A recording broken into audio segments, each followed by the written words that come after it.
It seems like Netflix wants to show everyone that they can make good movies too, and you could say The Killer is one of those movies. Directed by David Fincher, and stars Michael Fassbender in the title role, alongside Arliss Howard, Charles Parnell, Carrie O'Malley, Sala Baker, Sophie Charlotte, and Tilda Swinton in supporting roles. This movie tells the story of an unnamed professional killer, so let's call him the killer.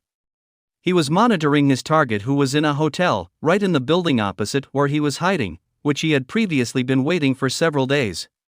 But unfortunately, when the killer fired his rifle, he failed to do his job. Then he ran off with the rifle in his bag. Interestingly, apart from the scene of using several fake identities at the airport, there are other scenes that are no less interesting. Namely, when the killer could freely carry a bag containing a rifle that he carried in his bag, without being detected by X-ray at the airport. This is quite strange. And the conflict begins when the killer returns to his safe house in the Dominican Republic, where he finds his house broken into and his girlfriend attacked and seriously injured. And it turns out that all of that is the price he has to pay for his failure, and it was all done by people sent by their own superior named Hodges, played by Charles Parnell.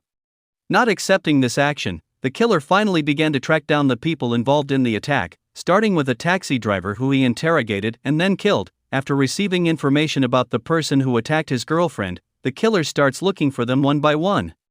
Starting from going to his own boss and then killing him, the killer finally got a tip from his boss's secretary, Dolores, played by Carrie O'Malley, which he then killed too. In this scene, I realized that the character of the killer is not an ordinary killer character.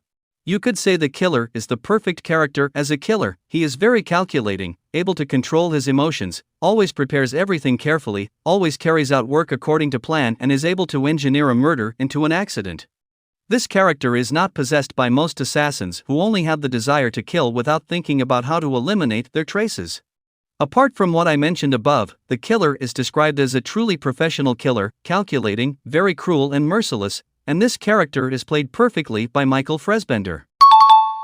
After several days of searching, the killer finally managed to find the person he was looking for, namely a hitman nicknamed the Brutal, played by Sala Baker, and his partner nicknamed the Expert, played by Tilda Swinton.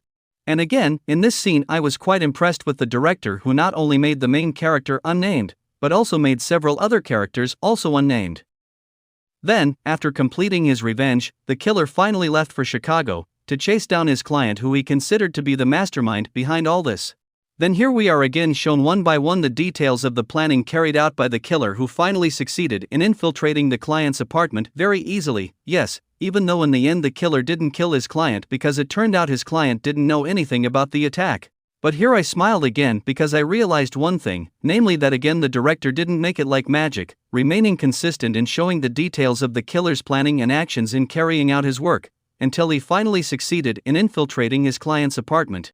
It's not without reason that I think like that, because it is said that the client's apartment is a safe place with tight security, so it's impossible for anyone to easily infiltrate it. And this is very important because in most films of this type, we as viewers are sometimes made to wonder how someone can easily enter a place that is said to have a high level of security. Even though it's just a movie that we know isn't real, it at least provides a logical picture that makes the audience feel like the movie is really worth watching. It's not in vain. And if the killer suddenly appears in front of a client without us knowing the details of how he got there, it automatically makes the perfectionist character of a professional killer that has been built since the beginning of the movie immediately refuted and collapsed. But it turns out David Fincher didn't make that mistake. And to be honest, things like this actually make the audience, especially me, really welcome it if the killer is continued in the next sequel, because I will be very enthusiastic and want to know every detail of the action that the killer will carry out. And if Netflix wants to make a sequel to this movie, I'm sure I'll watch it. If you like this video, please click the like button, and don't forget to click the subscribe button to get information about the next movie. Thank you for watching until the end, and see you in the next video.